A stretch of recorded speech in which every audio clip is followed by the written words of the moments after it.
too much beard up there. What? I kicked my drink over. I didn't, hooray! We went and saw We Are Your Friends. And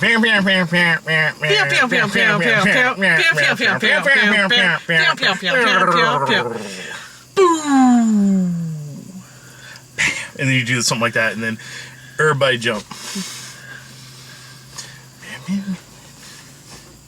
We don't have a whole lot to say about this movie. It was a movie about bros. It was a movie about, watch the trailer. Okay, you're back. I'm assuming they paused. Yes. Because you watched the trailer simultaneously, I guess? Like have it in a separate window? Yeah. Because if you've seen the trailer, you've basically seen this movie. Yeah, this is... They play the last scene of this movie in the trailer. This entire movie just felt like it was actually just a long trailer for a much longer, worse movie. Like, this, honestly, it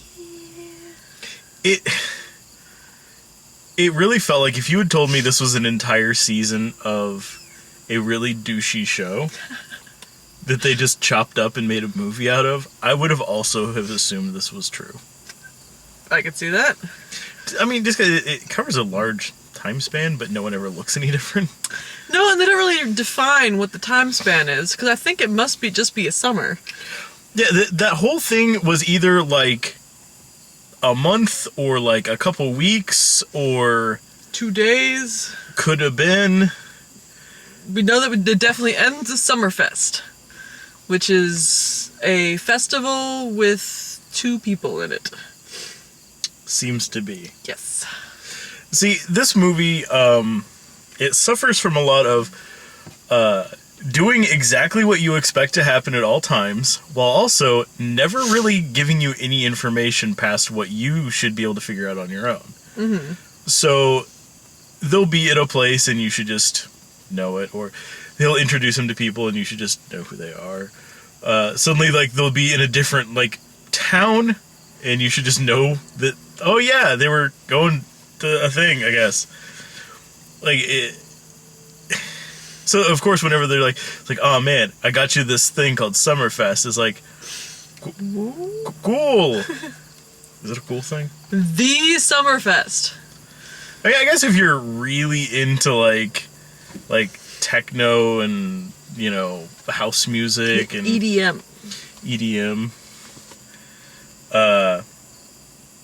You would probably know what that is, but if you don't, then you would have no idea what they're talking about, and they never elaborate on it. I kind of assumed they just made up a festival, so they didn't have to actually name an actual EDM festival. And that could honestly be too, because I don't know.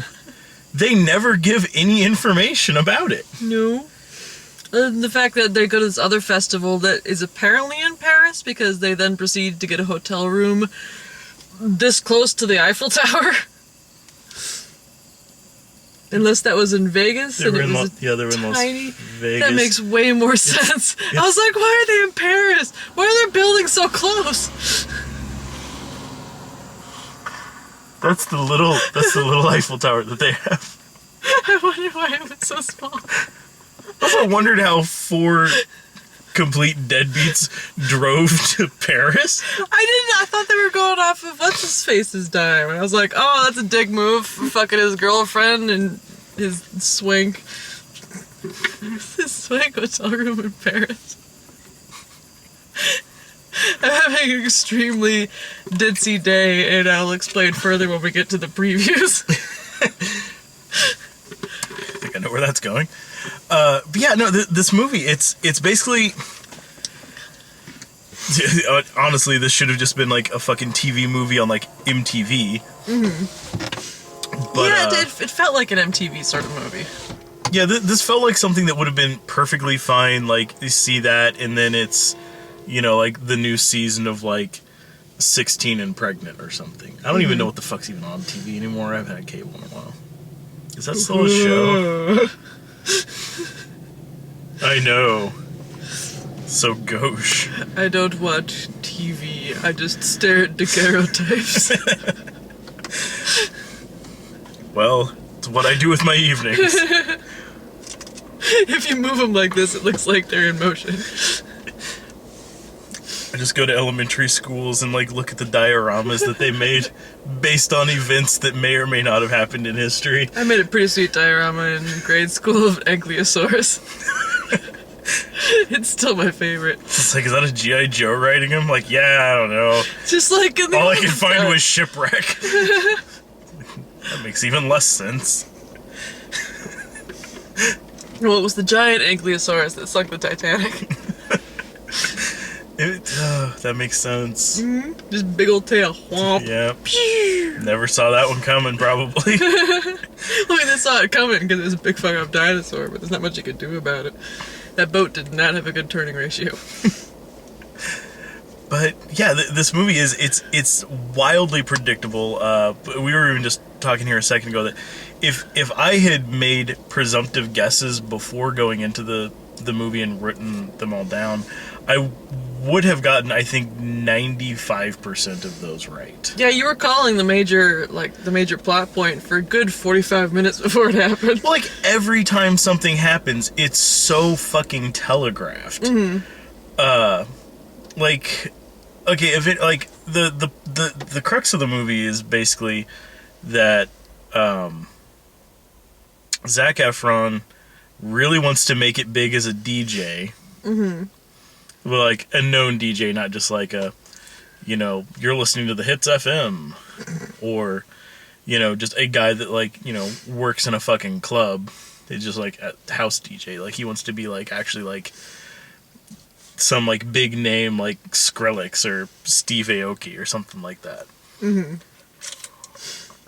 And you're playing like you don't listen to EDM, and then you say Steve Aoki, and no one believes you anymore. No. I know that one specifically because Letty and I have been watching Arrow. Mm-hmm. And there's a very important episode in the first season where even on Netflix they make sure like mention like it's like oh no, like in this episode like Ollie has to keep a secret from Thea. Meanwhile, Steve Aoki plays at the opening of the nightclub. And it's like, everybody keeps mentioning him by name. Like, hey, there's DJ Steve Aoki. And then he's back there, and he's also wearing a shirt with his own face on it. I'm like, all right. So it's like that episode of Sabrina the Teenage Witch where there's like a plot point going on all of a sudden. Like, hey guys, it's the Violent Femmes. They're here to play a concert at the mall. It's like, oh man, we got to get down to the Bronze. See Chibi Moto playing. And then vampires. Because it's the Bronze, and that place should have been closed down, like, seriously. No, it's fine. A death trap. It's the only place to go in Sunnydale. To die. It's like that, and then the 3 miles of graveyard that they have. Yeah. That wasn't really some choice real estate when they bought land in the middle of a graveyard to build the town. Nope. And then there's the college that you never actually hear about or see until Buffy happens to go to college. It's like, oh, we never mentioned Sunnydale College. It's like they did in, like, the Resident Evil games. Small Midwestern town, but then as the game keeps, like, getting, like, more popular and they keep making more sequels, they have to keep making the town bigger. So, like, in, like, 3, it's like, oh, man, well, I'll take the old abandoned subway line. I'm like, what fucking small town in the Midwest is this again that has a subway? It's got 3 stops. It seriously does. It only has like 3 stops. It's like, well, that made sense. So, Zac Efron. So not as I want to... in my head, I keep saying Chase Crawford, wrong one. So Zac Efron, yeah, he wants to be this DJ, and he ends up meeting this guy who is apparently very accomplished. Mm-hmm. I thought it was that guy from Maroon 5, but it's not. It's some guy who looks like the guy from Maroon 5. In the trailers, a group of us were under the assumption that it was possibly Adam Levine. Mm-hmm. Turns out it was Wes Bentley, just with a really douchey, like, Wolverine beard. Uh-huh. And he's like the older, more experienced DJ. I don't know how the hell old he was supposed to be. He kept referring to his like, girlfriend. Oh man, you Zac fucking Efron, 20-year-olds. Like fucking millennials, you 20-somethings with your cute observations. You're not even a real person till you hit 27. You're like 29. He's been through the shit, man. You don't even know the meaning of the word irreparable. It's like, what did you do?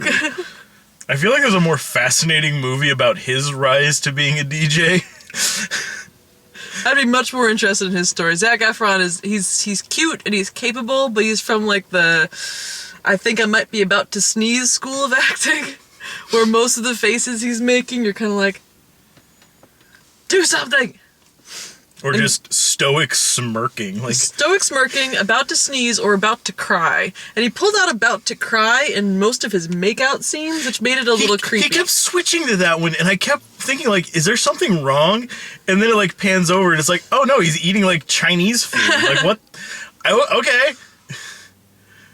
It's like, he's just really, really sad about that dim sum. Yep. Really sad he's about to make out with a really, really pretty lady in Paris. They were high as shit. I mean, it could have... They thought they were on the fucking moon. Who fucking knows?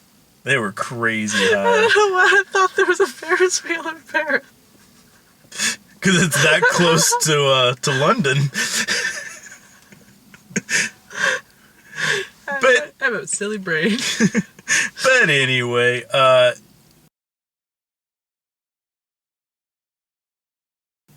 basically, yeah, like he ends up like he was supposed to play at some club where this bigger name guy was supposed to play, and then he ditches the show to go hang out with that guy, but still gets paid I'd have been for it. madder at him for that. Like, he leaves his friends behind at every chance he gets. Like, he's actually a terrible friend. He's a horrible friend. First of all, he fucks his new awesome friend who's getting him everywhere he wants to be in life. He fucks her girlfriend. And then there's his three other buddies. There's Baldy, bald tough wants guy, to be an actor, Lothario and guy, and then, Ducky. Yeah, the twitchy kid that is not gonna make it. I thought he was gonna make it. Brian knew he wasn't gonna make it like 5 minutes into the movie. This kind of movie, it's like as soon as he pulled up, it's like, oh man, it's our friend the squirrel, and he looks like DJ Squalls. It's like, no. Nope, sorry, my friend. He's gonna die. There's no way he makes it out of this movie, especially once I started mentioning that, like, yeah, like, one of our friends, like, peddles drugs, and, like, we also do, like, recreational drugs, like, constantly. They do like, so many drugs like, in this movie. He's gonna die. But yeah, so he's got these three friends, and he ditches them to go to this weird art gallery / drug party with James, the older DJ guy. And then later, when they're at the festival in Las Vegas, his friends are like discussing beforehand. Now we work out a buddy system. Yeah, nobody gets separated. Nobody gets kidnapped lost. and murdered at things like this. So if you get lost, go back to the car because that's where your buddy will be. And he's like, okay. And then 5 James's minutes girlfriend after they get calls there, him and she's like, I'm over by the Ferris wheel. He's like, bye forever, you guys. I should probably never call them again, huh? I want to instill in your minds that if I go missing, don't look for me. That's a good precedent to set. Yep. He's fine. He's probably out banging a girl, dead in a ditch. It'll happen. The girl was, I think, that girl from the Blurred Lines video, the one with the personality. I don't know. She's got like kind of long brown hair, and she's making this face for the entire movie. There's like a scene where they're talking in the car that she is actively and concertedly doing this with her mouth as she's talking. It honestly, she looks like if someone drew a caricature of Anne Hathaway. Yeah, you said that she looked like Anne Hathaway's skeleton. I agree. I think she looked like Anne Hathaway's baby skeleton. But yeah, like, after this course gets set, like, everything that happens to them is wildly predictable through, like, the rest of the movie. Like, of course, he's going to end up hooking up with the guy's girl, and that's going to be why they end up falling out. And sure enough. Mm-hmm. There's a scene, like, after they hook up, it shows him, like, calling her, like, repeatedly during the middle of the day. And you see that the picture that he set of them on his phone, of her on his phone, is like those two like having a blast, like they're like hugging, and like she's like here, and he's like ah, and it's obviously a selfie that they took right before they banged, and sets that as his picture on his phone. I'm like, well, there's no chance that that's ever gonna come up again. It sure does. Later on, after like that guy and the chick get in a big fight, and Zac Efron's like, oh man, I gotta go to the bathroom. Like, here, I'll just leave my cell phone out. It starts ringing, and all of a sudden it's just like a picture of those two, and it's like, Who just leaves their cell phone out? Maybe like as a girl, I'm just used to just putting it in my purse. But I wouldn't leave my cell phone out on a table in a restaurant, let alone a strip club.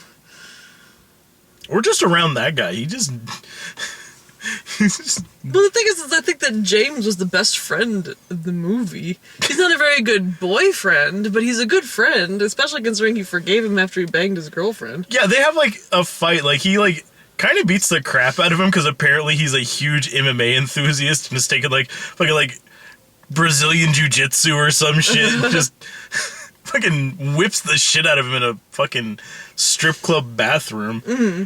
But then, like, a week later, he calls him and, like, goes and hangs out at his place for a little bit, and they're getting along, like, not well, but, I mean, there's at least, like, a semblance of courtesy. Mm-hmm. And then, like, the next, like, day, he calls him and is like... or a week later, or a month later. Yeah, some indeterminate amount of time later.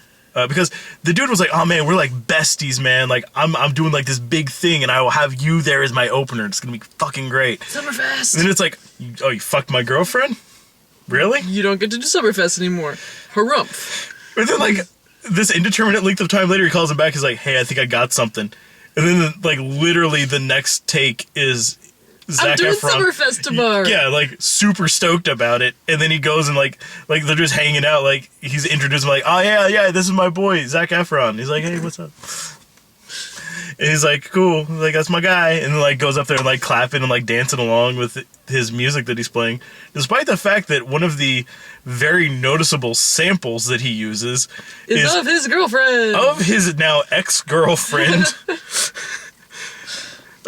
talking to him on that night when they banged. He's still bopping like, over there, though. He's clapping along. He's fucking feeling the music. He was just like, I love this place. It wasn't like, let's go bang. Well, yeah, it wasn't like, it's like, yeah, now put it in my butt. Yeah, now put it in my butt. Yeah, now put it in my... Put it in my butt. Can we do better than this? Put it in my butt. So the song he plays at the end, I actually quite liked. I like this kind of music, so I enjoyed that aspect of it. I just didn't like any of the characters. But yeah, it's any of the plot lines. It's a cookie cutter thing. Like, they start getting in like a lot of strife, and then the moment that I knew that like the weird friend was gonna die was like they all kind of like are going these separate ways, and like everything's getting really tense, and then they meet back up for like lunch. And the twitchy kid and Efron are having like a little like sidebar conversation where he's talking about like, yeah, man, like I don't know, like I want to start turning things around, you know, like I'm putting out like applications, like I really want to like, you know, change like how, you know, like I don't want this to be like the best days of my life type speech. And it's like, oh, you sad little fucker, don't talk like that, you're dead. You just signed off on it. So they get this big fancy house with their real estate douchebag money. They're working like their day job is they're working for this guy who basically John Berthnell cons people whose houses are about to be foreclosed on into basically getting evicted and then having them sign over their deeds to him for a ridiculously low amount of money. Pennies on the dollar. Although I do slightly agree with him, is like that lady wasn't going to stop the foreclosure, and at least like, yeah, the house is worth like $300,000, but it's in foreclosure. You don't get to sell it. The bank owns it now. Yeah, but you have options at that point. Options other than some douchebag runs your case into the ground and then buys your lease for you or buys your deed from you for $20,000. Yeah, it's the best offer she's going to get. There's a bunch of stuff that you can do. Google, lady. Google in this day and age. What I'm saying is you should sell your house right now to Shane from The Walking Dead. I feel like depending on how long she's been paying on it, she could do like a short sale. There's options in that situation. Anyway. So they're being conned by this dude. And we're giving property advice now. It's like, well, I'm Jim Kramer. This is Susie Orman. Thanks for joining in. So So Happy house hunting. they're working for this douchebag, and meanwhile trying to like get their adorable California jobs off the ground because one of them wants to be an actor, and Zac Efron wants to be a DJ, and Baldy just wants to go to clubs. I guess he wants to be a club promoter because that's what so he's basically coattails. I don't know how that works exactly. Really what he wants to do is be able to drink for free at a bar every night. Yeah, he's and gonna get be super paid. sad in like 5 years.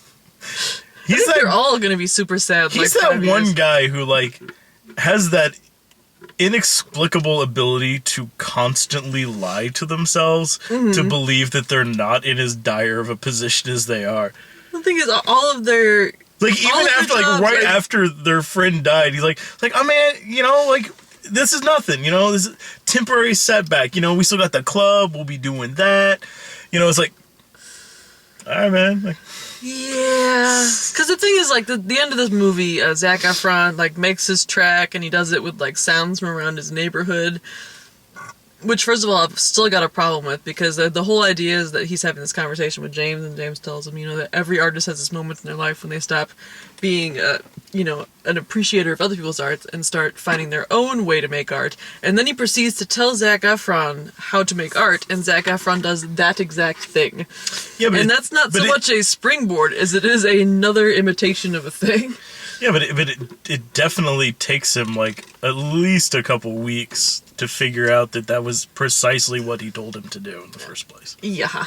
And so, like... It's like, you know what you should do? You should write a book, but really capture your own voice, you know? Like, I don't know, something about like a big white whale. You know? Yeah. I call him Toby Mick. Toby! And so he gets his one good track, which is what he's been looking for, and he ends up getting together with little what's-her-face, and it's supposed to be like, what a happy ending, except that you can see that he's basically going to end up being James in 5, 10 years, 7, 2 years, and however much older James is than him, that's the amount of years it's going to take him. Once he learns the meaning of the word irreparable and become an alcoholic, and he's got this whole thing about how he can't drink whiskey, and one has to assume it's because he drank too much whiskey and had to stop. So he's probably, he's going to become an alcoholic, and, you know, he's going to be paying for everything for this little girl, and then it's going to be the same goddamn thing all over again. He's going to find, like a little mentee. Man, you remind me of me when I was adorable and penniless. With a one guitar, blam! Let's look way down low. Jukebox hero. Stars in his eyes. Stars in his eyes. So that's We Are Your Friends, which is a title that still confuses me. I kind of figured the movie would explain it, but it sure didn't. I guess that we are his friends? He is They are our friends? Musicians are everybody's friends? I honestly don't know, and it's super vague. Two other random things I wanted to touch on, though, before we... Yes. One is the fact that it, at odd fucking moments, like, heavily towards the beginning, and then it completely forgets that it does it as a thing, is, like, as people are talking, like, always, like, I live in the San Fernando Valley, puts up a picture of the San Fernando Valley. You know? Like, they have really good sushi here, shows a sushi place. You know, and the whole, like... people are talking in words. The whole, like, beats per minute montage they did. Yeah. It's, like, zooming inside of Hearts, CSI style. And, like, when he accidentally does PCP because James gives him PCP, we watch the paintings melt and go up onto people. And they're doing, like, it was a lot nicer than that scene in Training Day. And then doing, like, an American Pop drawing over... That's all I could think, is, like, it was like it was American Pop. Yeah, it's like, I've seen this movie. Yeah, it was way artsier in that sense than I expected it to be.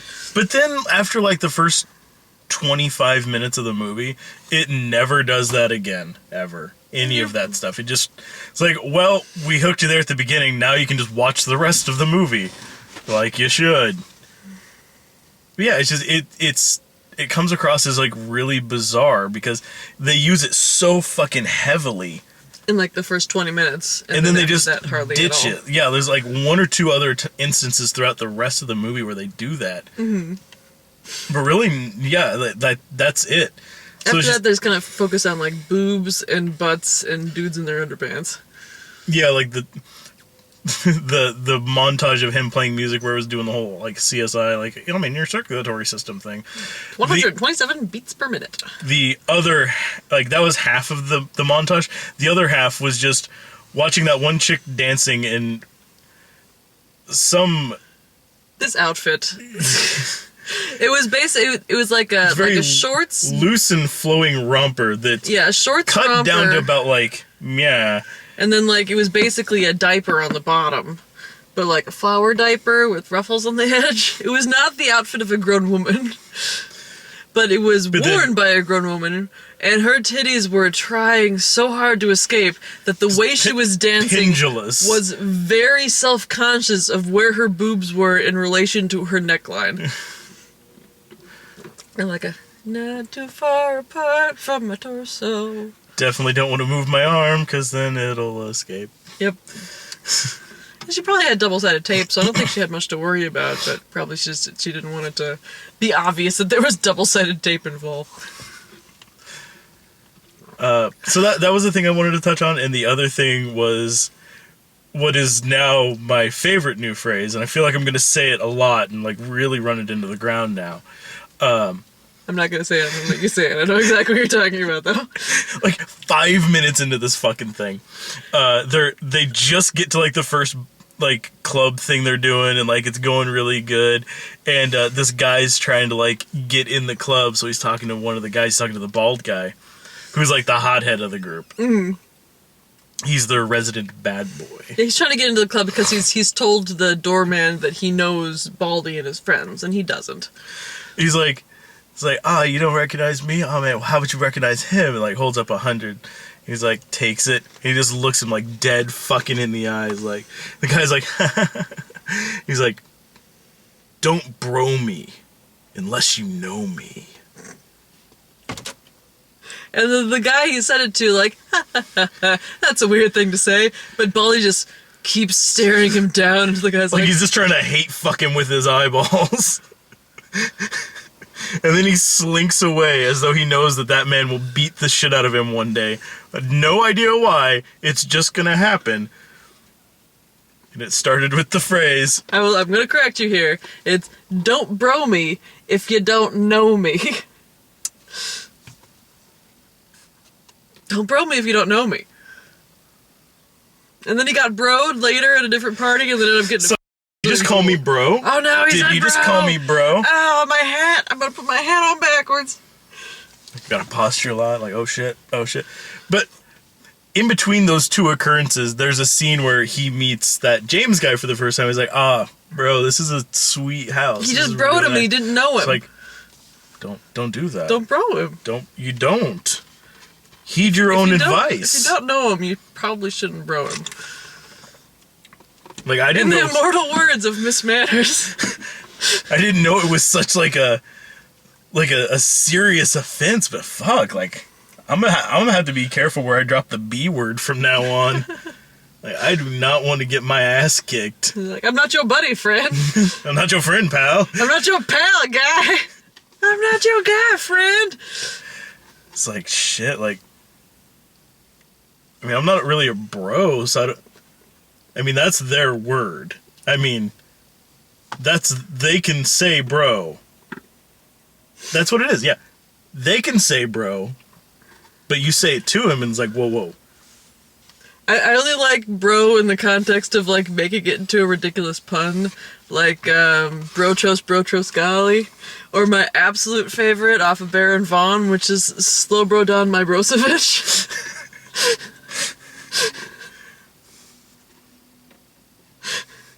He then proceeds to sing Kiss from a Rose with bro just kind of crammed in there.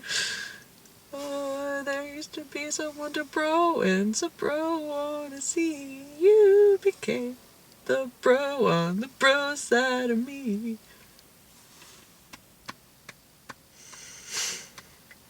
I've always been a fan of Broseph Stalin, but that's just me. Broseph Stalin's a good one.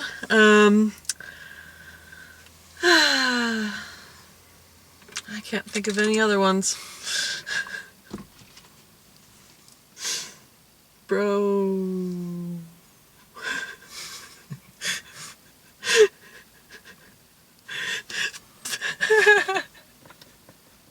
I thought of a great one, but I can't stop laughing to do it. How's it going? Bro! Oh no. Toonses was driving that, bro. Alright, so what do you got on your arm there as far as trailers? I'm sorry, I'm crying. I am a delight. Okay, so you came in late, so you didn't see the preview for Suffragette, which is, I guess, a, it looked like Maggie Gyllenhaal is playing, like, a suffragette. It's based on true story. It's the story of the suffragettes. I don't know if you've seen that preview. I have not. Mostly when I think of women's suffrage, I just think of that Man Show sketch where they were having people sign up to end women's suffrage, and all those women were signing like, yes, women should stop suffering. Freeheld. That's the one you came in during? Yes. Which one was that? That was Julianne Moore and right. Ellen Page. Yeah, they're like a lesbian couple. And Julianne Moore gets cancer, and Ellen Page can't have her bennies.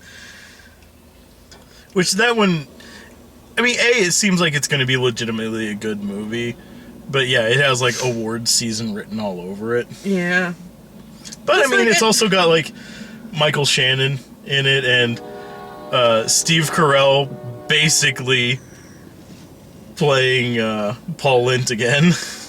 Well, because he's not doing like a Paul Lint accent. He's just like, I am a homosexual lawyer from New Jersey. But he's just doing it flat Steve Carell style, which I really liked. Because he was. But still basically comes across the same way as him doing Uncle Arthur from Bewitched. But he's not doing like the Uncle Arthur voice, is my point. He's just Steve Carell, who happens to be a gay lawyer from New Jersey. Calling people sweetheart. He calls him sweetheart. Yeah, calls Michael Shannon sweetheart. Last time I saw that happen in a movie, he killed a guy. So that looks good. I don't know. I feel like Julianne Moore might be a little too old for Ellen Page, but Ellen Page just has baby face, so I have no idea how old she is. Gem and the Holograms, which it's probably just gonna be the exact same plot as this movie. It looked like the exact same movie, except with a robot. Yeah, it kind of looked like the robot is a stand-in for Ducky. Sorry, the Weasel. Squirrel! But yeah, that looked... I've been hearing nothing but terrible things about the trailers and teasers they've been putting out for Gem and the Holograms, but I've yet to actually see one until tonight. And that looks awful. It's like... Granted, I don't remember hardly anything about Gem and the Holograms from childhood. But I don't think it... Like, I seem to remember there being a lot more, like, crime fighting involved. I think, like, Jillian was explaining it to me. I never really watched Gem and the Holograms, but apparently it's more of, like, an alter ego, and then, yeah, they do battle with the Misfits. This doesn't look like that. Oh, no. No, like, it's a different The Misfits. Oh. Whew. I've seen those guys. They're, like, really bizarrely in shape. But like this looks more like, yeah, she's singing on the YouTube, and then she gets signed, and then a robot. Her friends get mad at her, and then the one in the hat dies, and then a robot shows up, and it's got hologram powers. I seem to remember, wasn't one of the other girls on the show named Synergy, and now that's the name of like the robot. Again, I'd never watched the show, so I don't know. Someone look it up and potentially correct me repeatedly in the comments. Do it at least 5 times for me. Jokes on them, I don't read them. I'll call you and read them to you. Brian, we have 3 so far. Woo! Scorch Trials. Sorry, Maze Runner : Scorch Trials. Should they I mean... The Scorch. Okay, I get it with, like, the Hunger Games, like, that keeps being a part of it, so you can keep calling it, like, the Hunger Games this, the Hunger Games that. This Maze Runner thing... I feel like the maze is already done with. Yeah, we're past that. I think it's just so you know that it's Maze Runner related. Well, yeah, but... Maybe they should have named it fucking different. Well, it's based on a book. Are the books called Maze Runner : Scorch Trials? Maybe? I managed to get out of that one, so I never read them. It's probably one of those things where, I mean, maybe they've gone back and changed it, but it's probably one of those things where it's like the Scorch Trials, a Maze Runner book or something like that. It is just called Littlefinger pronounces words goofy. Scorch. Never make it in the Scorch. I like when he shows up, he's like, oh, come on, you don't trust me? He's like, no. You're Littlefinger. Why would anyone trust you? Well, this wasn't that. You're a terrible person in every movie I've ever seen him in. You saw that movie where he played like a serial killer? He did that in Blitz. He did that in Blackout. Mm-hmm. He just kind of got a serial killery vibe, which I guess if you're gonna have that, go into acting rather than like serial killing. What else did we have after the? The Walk, which is Frenchie that? Joseph Gordon-Levitt walks across a wire. Right, okay. Yeah, it was nice seeing a trailer where it covered a little bit more of it, but yeah, I mean, at the end of the day... It's just the same trailer I've seen. Well, it'll probably be an interesting movie to watch, mm-hmm. but... Plus, it's in breathtaking 3D. Ooh. It'll be so high up. Oh my god. I probably won't be at that one. But yeah, I feel like it's just going to be like, yep, here is a docudrama. Mm-hmm. And it seems like in the movie there's gonna be a big build up to the actual wire walking. But I mean, I understand. We like, see him up on the wire. It's a very big event that happened in history. Like, it was a very like the stuff that they had to do all that. But like, I think there's already a documentary about it. Mm-hmm. It was a thing that like, I mean, not for us, but like it happened in our parents' lifetimes. Like, I'm sure that like if you mention like, oh yeah, I remember seeing that on the news when that happened. Mm-hmm. It's like it's probably the 70s, like judging from his turtleneck, his sweet turtleneck, tight jacket, and his Carl Sagan hair. Thank you. That was bugging me. The answer is Carl Sagan. Point Break. I was telling Brian that I always get Point Break confused with Gross Point Blank because of the similar titles. They're not similar movies. Wildly different movies. I was like standing there with the pen poised over my arm like, okay, Gross Point Blank is the one with Dan Aykroyd. I got it right. Point Break. Yeah, that one... It's kind of the same thing, like Brad and I got that one last week. And it was the first time I'd seen a trailer for it. And Brad didn't seem too happy about it either. And it was the sort of thing where it's like, yeah, it doesn't look good at all. Mm-hmm. But it's the sort of thing, like, they've been threatening to make a sequel, or not a sequel, a remake to Point Break for like 10, 15 years now. Mm-hmm. This way, is it going to be terrible? Yeah. But at least it'll get it the fuck over with, and then we can stop hearing about how they're planning on making it with, like oh man, it's going to have Gerard Butler in it. No, it's going to have, somebody else. Oh, like, I've been hearing about this movie being made for half my fucking life now. It's like, just get it over with. It's still not going to be good. This movie seems more bro-y than the movie that we actually saw. Yeah, but I'd rather just watch Doom 2. Like like the same age as me, and like the kids in this movie are the like kid bros, where this is like grown up, full of themselves, extreme sports bros. They're like, we're not gonna steal the gold, we're gonna liberate it. Pia! Bro. The only people that they're killing are the truck drivers, and they're probably just paid normal They're wages. just poor old truck drivers. But yeah, I mean, if I had to watch a movie that incorporates stuff from the original Point Break, I'll either watch Hot Fuzz or Doom 2. It's called a fucking day. I've seen Hot Fuzz. Watch Doom 2, it's so good. Like DHOOM? Yeah. Okay, because I've seen Doom 3. That one was really good. And I have Doom 2 on my in my instant queue. I just haven't got around to watching it yet. It's really good. It's like Entrapment and Point Break and a bunch of other shit. There's Honestly. that funny guy in it with the bandana. Ali, yeah. He's pretty funny.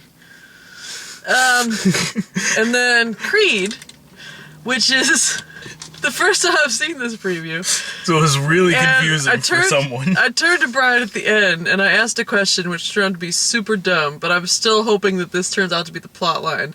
Because what happens is there's basically this young black guy and he's going into boxing and they keep like alluding to how his dad used to be a boxer and Your daddy died in the ring. and so he then it like shows him he's in his room talking about like, hey, you know, didn't you have a third fight with Apollo Creed behind closed doors? And the guy's talking, he says, well, how would you know that? He says, apparently because he's my father. And what I heard was because you're my father. So I spent the rest of the preview thinking that this young black man is Rocky's son, off of someone other than Adrian, presumably. And then they keep showing Felicia Rashad is, I guess, this young man's mother. And then at the end of the preview, it pops up the title, Creed. So I turn to Brian and I say, so wait, Creed had a sister and Rocky banged a baby into her? And Brian looked at me like I had just shot a dog in front of him. The contempt I have for this woman. I thought, from what I had heard, I thought it was a reasonable theory. And I'm still hoping that it turns out you heard that shit wrong, and I was right, and I'm gonna do the vindication dance for like 25 minutes. Bagged a baby into Felicia Rashad. But yeah, from my point of view, I hear you saying that and me thinking to myself, where in the fuck did you hear that? What fucking trailer were you just watching? You gotta watch the trailer in between the lines, Brian. I'd like to just watch the one on the lines where, you know, he's learning how to box and reenacting the trailer to Southpaw and then goes running in front of like Dirt a bikes. DMX video and then calls it a day. Yeah.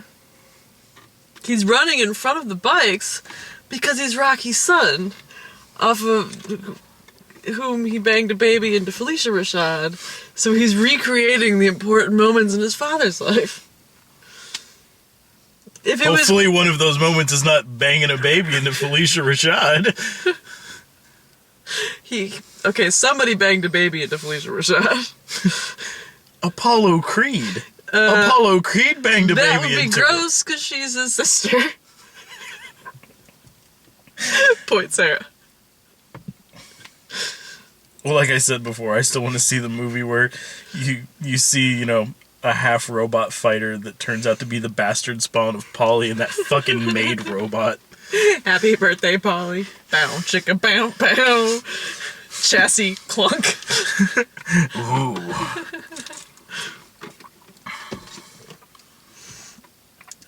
So that's it for us. I guess you'll be joining the boys watching some horror movie Brian was supposed to be at the horror movie, but he was sick yesterday, so he instead got to go see EDM with me. Yeah, Brad was briefly telling me about it. Apparently it's some exploitation film that none of us have heard anything about. It's written by like a football player. Yeah. So, who fucking knows?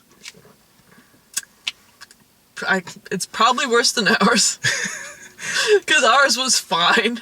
Don't go see it unless you were either a big fan of EDM, Zac Efron, or enough of a fan of boobs and butts to not mind the mediocre ass movie that they're portrayed heavily in.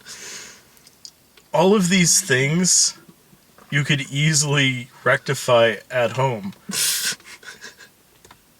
Rent the movie Neighbors and then watch a terrible porno. I'm sure there's some dance music in the background.